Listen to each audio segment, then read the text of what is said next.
Bilang bahwa sungguh alangkah baiknya, sungguh alangkah indahnya kalau setiap kita hidup di dalam kesatuan. Karena apa? Hidup di dalam kerukunan. Karena apa? Karena waktu kita hidup dalam kerukunan, kesanalah Tuhan memerintahkan berkat. Nah, why kerukunan itu kenapa penting? Kenapa unity itu penting?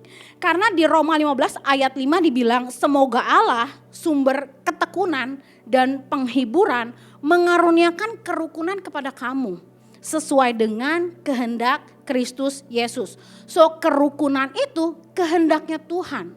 Jadi Tuhan rindu setiap kita hidup di dalam kerukunan.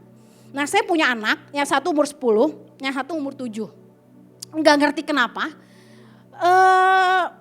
setiap hari almost every day kayaknya ada aja yang diributin. Kayaknya nggak pernah nggak ribut gitu sehari pun. Jadi dari bangun pagi urusan siapa yang mandi duluan, cici dulu, dede dulu, berantem ya. Nanti sarapan, pengen yang piringnya biru, pengen yang merah, berantem. Pergi ke sekolah, pengen duduk sebelah dedi, aku juga pengen sebelah dedi, berantem. Setiap hari itu berantem. Kayaknya di rumah tuh kalau sehari aja gak berantem tuh kayaknya wah Tuhan gitu, kayaknya bahagia banget. Nah sampai akhirnya kalau di rumah it's okay ya, ada mami, ada daddy, aman banget lah kalau berantem.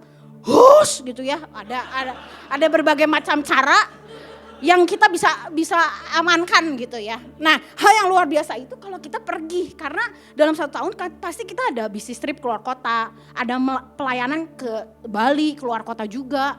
Jadi yang sangat dikhawatirkan itu kalau kita pergi keluar kota. Jadi saya ingat terakhir kemarin kita pergi ninggalin 5 hari. Aduh ngeri banget ya. Jadi asisten rumah tangga saya udah bilang, Bu saya emang gak masalah 5 hari. Yang penting Cici Dede gak berantem. Kalau Cici Dede berantem saya tuh gak tahu harus gimana Bu ya kan. Ya bener saya juga gak tahu apalagi kamu kan. Saya juga bingung kadang-kadang. Akhirnya tiba-tiba kita berdoa, aduh Tuhan semoga di 5 hari ke depan anak-anak aman, gak berantem, semuanya nice. Sampai akhirnya tiba-tiba suami saya bilang, aku dapetin dari Roh Kudus. Kayaknya kita harus bikin ini kata dia. Jadi dia bikin reward ya, jadi dia bikin, ada gambarnya boleh gak gambarnya. Jadi dia bikin reward selama 5 hari. Day 1, day 2, day 3, day 4, day 5 ya. Buat anak yang perempuan, buat anak-anak yang laki. Isinya mah gak yang gimana-gimana, Kinder Joy gitu ya, Play-Doh gitu ya, isinya yang stationery yang lucu-lucu lah yang kecil-kecil. Sampai kita bilang, nah Cici Dede ini boleh dibuka setiap jam 9 malam. Begitu kalian mau tidur, tapi make sure sebelum tidur telepon dulu deh di mami. Karena saya perlu cek berantem atau enggak hari ini. Oke atau enggak hari ini. Jadi setiap malam, mami Cici Dede hari ini enggak berantem. Tuh hak-hak lihat nih hak-hak gitu ya. Oke boleh buka reward ambil. Hari kedua aman, hari ketiga aman. Sampai hari terakhir enggak pernah berantem sekalipun. Katakan wow. Nah sama seperti saya rindu banget anak-anak hidup dalam kerukunan, Tuhan juga rindu setiap kita hidup di dalam kerukunan. Nah hari ini saya mau share 3 hal aja, 3 kebenaran tentang kerukunan. Yang pertama, kerukunan mendatangkan berkat, katakan amin. Nah di ayat 2 dibilang seperti minyak yang baik di atas kepala meleleh ke janggut Harun dan ke jubahnya. Di terjemahan Inggrisnya dibilang precious oil. So minyak itu lagi bicara sesuatu yang berharga. Waktu kita hidup dalam kerukunan, firman Tuhan bilang sesuatu yang berharga itu Tuhan perintahkan bukan cuma di kepala tapi ke seluruh jubahnya Harun. Katakan wow. So waktu kita hidup dalam kerukunan, firman Tuhan bilang apa yang hari ini berharga buat kita. Mungkin pekerjaan kita berharga, Mungkin keluarga kita berharga, ada amin. Mungkin anak-anak kita berharga, pasangan kita berharga, kesehatan kita berharga, orang tua kita berharga. Nah firman Tuhan bilang waktu kita hidup di dalam kerukunan, hal-hal yang berharga itu Tuhan perintahkan masuk ke dalam kehidupan kita, katakan amin. Nah saya punya satu testimoni tahun 2020, jadi selesai masa-masa titik terendah yang tadi Pastor Siani cerita, 2020 itu berusaha bangkit, tiba-tiba pandemi, benar ya. Jadi di saat terpuruk mau bangkit, tiba-tiba pandemi. Struggle banget hari itu dan stres banget karena tiba-tiba semua bisnis, jadi suami saya itu punya bisnis tekstil itu udah 20 tahun dibangun dan setelah pandemi 1 tahun akhirnya harus ditutup, benar-benar officially tutup karena udah nggak menutupin gitu loh. Cost operasional udah nggak nutupin. Jadi akhirnya sedih banget karena itu main income-nya kami sebenarnya. Jadi dia bilang kayaknya kita harus tutup, udah nggak possible, udah nggak mungkin. Akhirnya ditutup. At the same time kita punya bisnis yang kita bangun sekitar 6 tahun yang lalu itu bisnis di pemotongan ayam. Nah kebayang gak? Kita kan supply ayam-ayam ke restoran, kita supply ayam-ayam ke kafe-kafe, restoran, hotel dan lain sebagainya. Waktu pandemi semuanya sepi, bener gak? Semua restoran harus tutup, hotel-hotel gak ada yang nginep bahkan. Jadi at the same time toko kita tutup, itu bisnis ayam juga sepi banget. Aduh stres banget, terus saya bilang kasih aku waktu ya, aku lagi pengen sendiri. Jadi saya ke kamar, hari itu tuh bingung banget harus gimana. Terus saya ke kamar, terus saya bilang kasih aku waktu sendiri, tolong handle anak-anak, aku perlu waktu sama Tuhan. Saya bilang gitu ya. Jadi saya doa, worship sepanjang malam worship, tiba-tiba jam 9 malam, itu dari saya worship, nangis gitu, tiba-tiba saya tuh gak bisa nafas gitu loh. Ini real story ya, benar-benar gak bisa nafas, jadi kayak nafasnya kayak mau putus gitu. Terus kakinya kayak kaku, tangannya kayak kaku gitu. Terus saya panggil-panggil kan, Dede, Cici semua, ini Mami kaku. Semuanya ketawa-ketawa, Mami kenapa Mami? Padahal benar itu saya kaku banget dan nafasnya tuh udah benar-benar gak bisa nafas gitu ya. Terus akhirnya, cuman saya punya asisten rumah tangga yang baik banget. Ibu kenapa? Ibu dipijetin ya, ibu dibikinin jahe. Untung lah itu bersyukur banget lah, puji Tuhan saya punya asisten rumah tangga. Soalnya yang lain itu bercanda-bercanda gitu ya, padahal mamanya tuh udah bener-bener, aduh kalau saya boleh bilang itu bener-bener saya udah gak bisa nafas loh. Bener-bener, aduh itu saya kayak udah lihat surga gitu. Jadi saya bilang, yang ini aku gak bisa nafas, bener-bener gak bisa nafas. Aduh aku kayaknya mau mati, bener-bener kayak ngerasa udah naik ke surga kayak ada cahaya gitu loh. Bener-bener real story. Sampai akhirnya saya bilang ini aku kayaknya mau mati, bener aku kayaknya mau mati. Bener itu terang banget. Terus dia peluk, suami saya peluk, terus dia bilang tenang kamu gak akan mati. Kalau kamu mati siapa yang ngurus Sweet Escape? Siapa yang ngurus nanti Crash Couple? Tenang kamu gak akan mati sekarang gitu ya. Itu luar biasa banget sampai nafas yang tadinya di sini sampai di sini bener-bener mau pingsan rasanya gitu ya. Benar-benar gak tahan banget sampai akhirnya telepon dokter segala macam. Kebetulan kita punya anak komsel itu dokter. Kok ini berbahaya banget, itu lambung akut apa segala macam. Jangan sampai tidur, bener-bener dipukul-pukul. Jadi pukulin saya terus ya dari belakang. Terus kasih obat ini kok, kasih penenang apa-apa segala macam.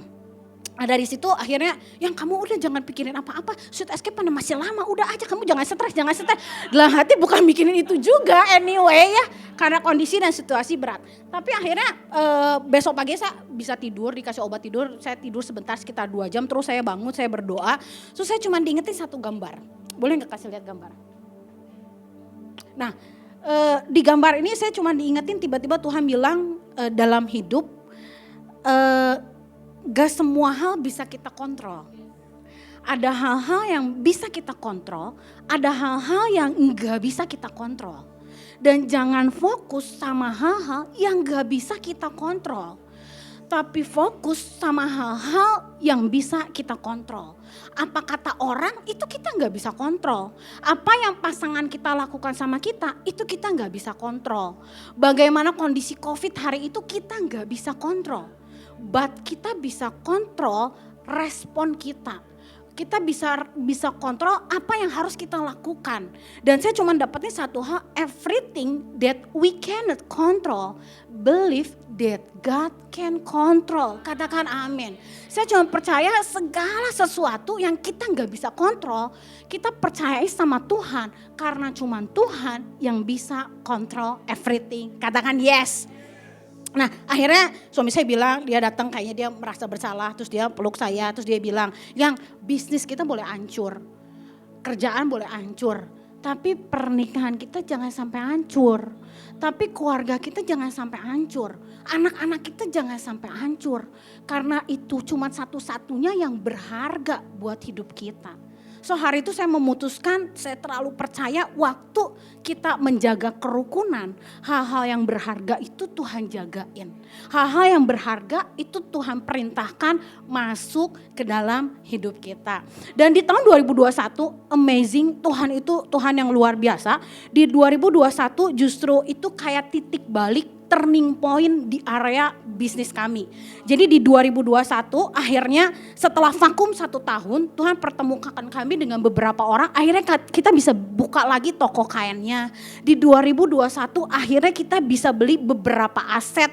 Dan akhirnya di 2021 juga Tuhan membukakan banyak peluang banget. Tiba-tiba kita bisa masuk ke perusahaan A, ke kafe-kafe A, dari yang tadinya gak pernah ada di pikiran. Kalau saudara ke Bandung, let's say hampir 90% kafe dan restoran itu kita supply ayamnya. So, kasih apresiasi buat Tuhan. Saya cuma percaya banget waktu suami istri kita menjaga kerukunan. Waktu kita as a family, keluarga, kita jaga kerukunan. Firman Tuhan cuma bilang, kesanalah Tuhan mendatangkan berkat. Nah saya ingat yang terakhir ini kesaksian powerful banget 2022. Kemarin saya ingat ada Brother John datang ke Bandung. Ingat ya akhirnya Sunday service, saya ingat Brother John dia challenge setiap jemaat buat memberi hari itu. Saya bilang biasa kalau memberi suami istri lihat-lihatan meriah. Berapa? Gak tahu berapa gitu ya lihat-lihatan. Terus tiba-tiba suami saya bilang yang bulat aja, bulat gimana? Bulat gimana, kurang paham ya saya bulat ya. Jadi maksudnya kalau jadi dia suruh saya cek rekening, misalnya di rekening let's say ada 5.150.000. Nah 5 jutanya suruh kasih yang bulatnya. Jadi kita hidup dengan 150. Jangan yang bulat lah kata saya. Yang bulat aja udah yang bulat. Aduh kata saya yang bulat. Ya udahlah ya kan saya kan istri yang amsal gitu ya, taat, tunduk gitu. Jadi saya kasih lah, saya transfer yang bulat ya. Kebayang gak kalau let's say ada 5.150.000, 5 juta itu dikasih, ditransfer semua. Waduh 150 minggu depan makan apa, tahu, tempe, udah langsung mikir tuh otak ya. Gak jadi deh bikin sop babi, gak jadi lah pokoknya yang mahal-mahal gak jadi. Akhirnya kasih lah ya itu ditransfer. Dan itu hari Minggu loh, hari Minggu. Hari Senin pagi, kan saya kalau pagi tuh berdoa ya. Jadi Senin pagi saya ingat banget saya lagi di kamar, di depan saya Alkitab tuh ya, lagi berdoa. Terus suddenly tiba-tiba ada satu orang telepon saya. Terus dia bilang, dengar kamu lagi perlu investor ya buat bangun storage. Jadi saya punya mimpi, saya tuh pengen bangun satu storage yang cukup besar supaya kita udah gak sewa lagi storage. Oh iya benar, iya itu mimpi saya sih, kata saya mimpi saya. Ini saya ada uang, saya minta proposal kamu. Wah boleh gak kasih tepuk tangan buat Tuhan. Luar biasa banget loh. Sampai di situ saya cuman diem, terus saya bilang, boleh, kata saya boleh. Nanti saya kirim, hari ini juga saya kirim proposalnya. Nah akhirnya dia bilang nggak lama lah, nggak setelah itu nggak lama. Terus saya ngobrol sama suami saya yang dia mau invest dan lain sebagainya. Puji Tuhan banget. Dan di 2023 tahun lalu, saya punya satu mimpi bahkan. Yang ini belum ada di Bandung belum tahu, saya spill khusus buat ICC Jakarta. Saya itu punya mimpi, saya punya kafe, punya restoran. Dan tahun kemarin Tuhan izinkan kita bangun satu restoran di Bandung. Katakan wow, ada gambarnya gak sih? Ada gambarnya gak? Ada lah ya tadi ya. Di spill tipis aja dulu, nah itulah. Nah ini nih ya, ini gambarnya tipis aja, tipis jangan terlalu besar ya. Nah jadi kalau saudara ke Bandung, janganlah ke gourmet, gak usah lah ya. Kemana gak usah lah, ke Pascal 2 gak usah lah. Saudara boleh datang ke kafe kita nih. Nanti bakal launching di bulan April. Katakan yeay. Khusus ICC Jakarta nanti saya kasih diskon 20%. Oke, so yang pertama kerukunan mendatangkan berkat. Yang kedua, kerukunan mendatangkan mujizat. Ayat 3 dibilang seperti embun gunung Hermon yang turun ke atas gunung-gunung Sion. Sebab kesanlah Tuhan memerintahkan berkat kehidupan untuk selama-lamanya. Saya mau highlight kata embun. Nah kalau kita lihat gunung Hermon dan gunung Sion itu boleh dikasih lihat mapnya. Nah gunung Hermon dan gunung Sion itu posisinya jauh banget. Sekitar 333,3 kilometer. Jauh banget. Dan iklim di Gunung Hermon dan Gunung Sion itu iklimnya beda jauh banget. Yang satu panas, yang satu dingin. Jadi kalau dibilang sama Daud, embun itu mengalir dari bukit Hermon, Gunung Hermon ke Gunung Sion. Itu lagi bicara sesuatu yang mustahil. Sesuatu yang enggak mungkin banget. Karena terlalu jauh, kayaknya embun juga baru berhenti. Jauh banget dan iklimnya sangat berbeda. Nah saya cuma mau highlight satu hal bahwa embun lagi bicara sesuatu yang mustahil. Waktu kita hidup di dalam kerukunan, sesuatu yang mustahil itu Tuhan perintahkan masuk ke dalam kehidupan kita, katakan amin. Nah hari ini apa yang mustahil buat kita? Hari ini apa ya kayaknya gak mungkin ya dapat jodoh. Kayaknya umur udah segini gak mungkin dapat jodoh. Itu Tuhan perintahkan masuk. Kayaknya gak mungkin sembuh nih. Kayaknya ini penyakit dokter udah vonis udah di stadium 4. Tapi waktu kita rukun firman Tuhan bilang yang gak mungkin, yang mustahil itu Tuhan perintahkan masuk. Waktu kayaknya bisnis ini udah hancur ya, udah gak tahu harus gimana lagi. Tuhan bilang sesuatu yang mustahil itu Tuhan izinkan masuk. So hari ini apa yang mustahil dalam hidup saudara? Waktu kita menjaga kerukunan itu yang Tuhan perintahkan masuk ke dalam hidup kita. Katakan amin. Saya punya satu ilustrasi, boleh minta volunteer 5 orang. Nah ini satu firman Tuhan yang saya suka banget, Lukas 5 ayat 18 sampai 20. Firman Tuhan bunyi gini. Lalu datanglah beberapa orang mengusung seorang lumpuh di atas tempat tidur. Mereka berusaha membawa dia masuk, meletakkannya di hadapan Yesus. Karena mereka tidak dapat membawanya masuk berhubung dengan banyaknya orang di situ, naiklah mereka ke atap rumah, lalu membongkar atap itu, menurunkan orang itu di tempat tidurnya ke tengah-tengah orang banyak, tepat di depan Yesus. Ketika mereka melihat iman mereka, berkatalah, ya hai saudara, dosamu sudah diampuni. Nah ini cerita tentang orang lumpuh. Kak maaf, kursinya boleh di bawah ya. Nah jadi ini cerita tentang orang lumpuh yang dia punya teman-teman gitu ya. Jadi kalau disebutnya, kalau bahasa sekarang, si orang lumpuh ini punya bestie. Ya.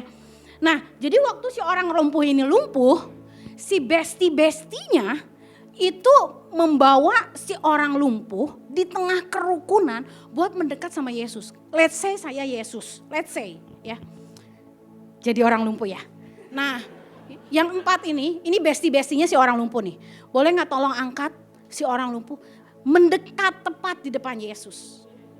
Boleh ya kita lihat. Wah 1, 2, 3, 1, 2, 3. Iya. Nah kebayang gak susahnya kayak apa? Harus bongkar atap, lewat kerumunan banyak orang dan berada tepat di depan Yesus. Dan waktu, oke, thank you boleh, thank you. Nah kamu jangan dulu boleh disini. Nah waktu Yesus melihat si orang lumpuh tepat di depan Yesus, Tuhan cuma bilang dosamu diampuni, akhirnya dia sembuh dan mengalami mujizat. Katakan wow. Nah kebayang gak si orang lumpuh ini sembuh karena apa? Karena si orang lumpuh ini dia punya komunitas, dia punya teman-teman. Dan kebayang gak kalau yang 4 tadi misalnya, gak mau si orang lumpuh ini mah nyebelin orangnya. Gak usah kita angkat, kita balingkan kita gitu ke. Kayaknya gak akan ketemu Yesus hari ini loh. Bener gak? Kalau si teman-teman ini enggak rukun. Kalau si orang lumpuh ini bukan orang yang baik, dia enggak punya teman-teman, I think dia enggak akan ketemu Yesus dan enggak ngalami mujizat. Benar enggak? Jadi kalau sampai si orang lumpuh ini bisa ketemu Yesus, I think waktu saya renungin itu dia pasti rukun banget sama si teman-temannya. Sampai si teman-temannya benar-benar berjuang melewati banyak kerumunan dan gak berhasil, akhirnya naik ke atap, akhirnya dia bongkar atap, dia taruh si orang lumpuh tepat di depan Yesus, akhirnya si orang lumpuh mengalami mujizat. Katakan wow, oke, thank you, kamu udah sembuh ya. Nah ini penting banget, dengan siapa kita membangun hubungan hari ini, itu akan menentukan mujizat Tuhan terjadi dalam hidup kita. Jadi make sure kita ngasih boundaries dalam hidup kita, make sure kita ada di home cell, make sure kita tertanam di gereja, supaya apa? Karena kita nggak tahu, mungkin orang-orang yang ada di sekitar kita itu Tuhan pakai buat kita menemukan mujizat di dalam hidup kita.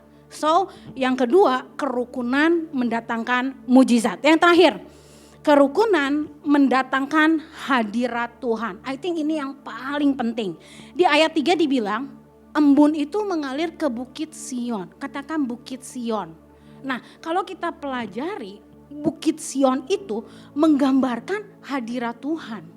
Kita lihat satu ayatnya di Mazmur 132 ayat 13 sampai 14. Firman Tuhan bunyi, sebab Tuhan memilih Sion, mengingininya menjadi tempat kedudukannya.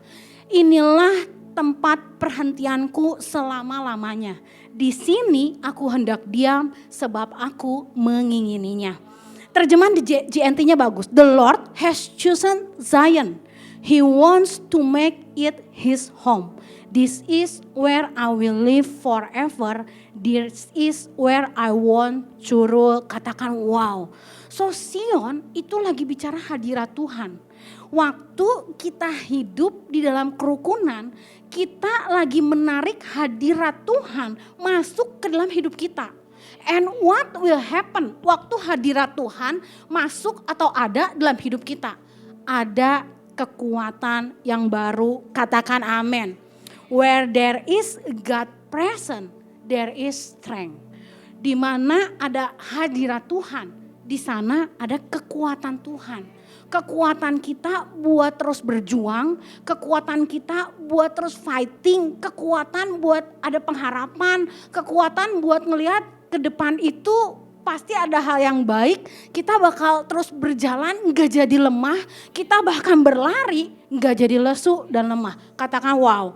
So saya cuma percaya di mana ada hadirat Tuhan, di sana ada kekuatan Tuhan.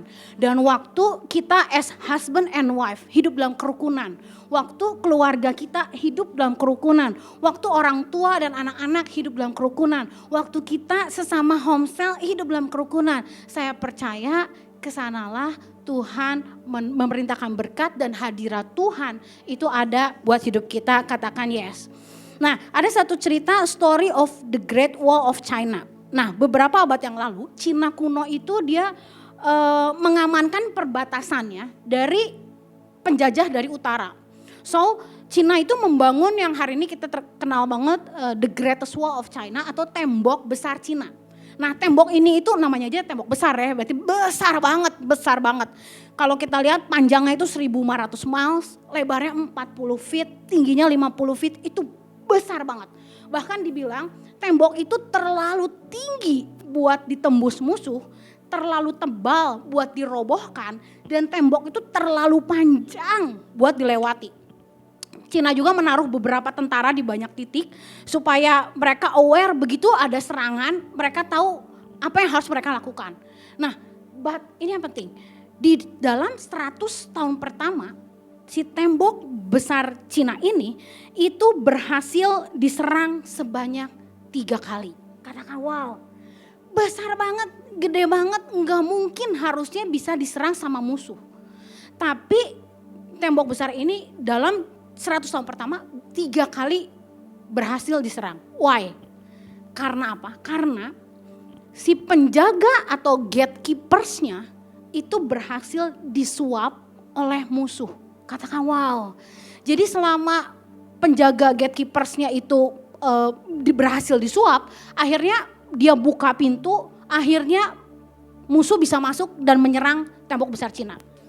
So, saya cuma dapetin satu hal dari cerita ini, poin pentingnya sekuat apapun kita membangun bisnis, membangun pernikahan, membangun keluarga, pelayanan, home cell atau apapun itu.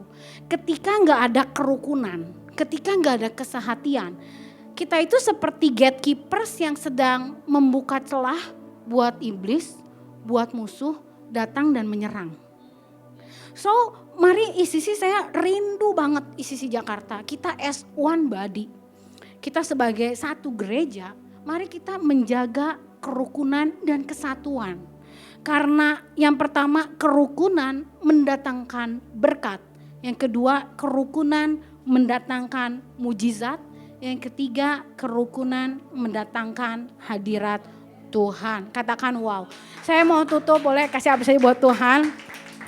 Saya tutup sama satu firman Tuhan di 2 Korintus 13 ayat 11. Bunyinya gini, finally beloved friend, be cheerful, repair whatever is broken among you, as your heart are being knit together in perfect unity. Live continually in peace, and God, the source of love and peace, will mingle with you. Katakan wow. Nah di Jepang ada satu filosofi yang saya suka banget. Jadi di Jepang itu banyak filosofi. Tapi ada satu yang saya suka, namanya Kintsugi filosofi. Nah Kintsugi itu lagi bicara, kin itu artinya emas, sugi itu gabung. Jadi Kintsugi itu artinya menggabungkan atau memperbaiki dengan emas. Jadi kalau ada apa namanya porselen, pot yang pecah itu digabungin sama emas dan akhirnya dibentuk lagi, dijual dengan harga yang lebih baik, lebih mahal. Nah intinya apa? Filosofi itu lagi ngajarin bahwa sesuatu yang gagal, sesuatu yang hancur, waktu kita bisa perbaiki itu bisa jadi sesuatu yang bahkan lebih baik dari aslinya. Nah hari ini saya nggak tahu, mungkin hari ini pernikahan kita lagi nggak dalam kondisi baik. Mungkin bisnis kita lagi hancur. Atau mungkin hubungan kita sama orang tua belum pulih. Atau mungkin hubungan kita dengan teman-teman homesel, dengan bapak rohani sedang nggak baik-baik. Saya cuma bilang, waktu kita punya respon yang benar, saya percaya kita bisa jadi pribadi yang justru jauh lebih baik dari sebelumnya. Dan saya mau bilang satu hal, Tuhan kita itu Tuhan yang sanggup memulihkan setiap hubungan. Saya nggak tahu hari ini apa yang saudara alami, tapi saya terlalu percaya waktu kita menjaga kerukunan, Tuhan kita, Tuhan yang sanggup memulihkan setiap hubungan di tempat ini. Katakan amin. Saya mengundang setiap saudara buat bangkit berdiri. Saya mau recap hari ini, saya percaya kerukunan mendatangkan berkat. Minyak itu lagi bicara precious oil, sesuatu yang berharga. Waktu kita menjaga kerukunan, sesuatu yang berharga Tuhan perintahkan masuk. Yang kedua, kerukunan mendatangkan mujizat. Embun lagi bicara sesuatu yang mustahil. Sesuatu yang kayaknya nggak mungkin. Tapi waktu kita rukun, waktu kita menjaga kesatuan, sesuatu yang mustahil itu Tuhan perintahkan masuk. Dan yang terakhir, kerukunan mendatangkan hadirat Tuhan. Zion itu lagi bicara hadirat Tuhan, tempat perhentiannya Tuhan. Dan waktu kita menjaga kerukunan, saya percaya kita sedang menarik hadirat Tuhan. Dan waktu ada hadirat Tuhan, saya percaya ada kekuatan Tuhan. Katakan amin.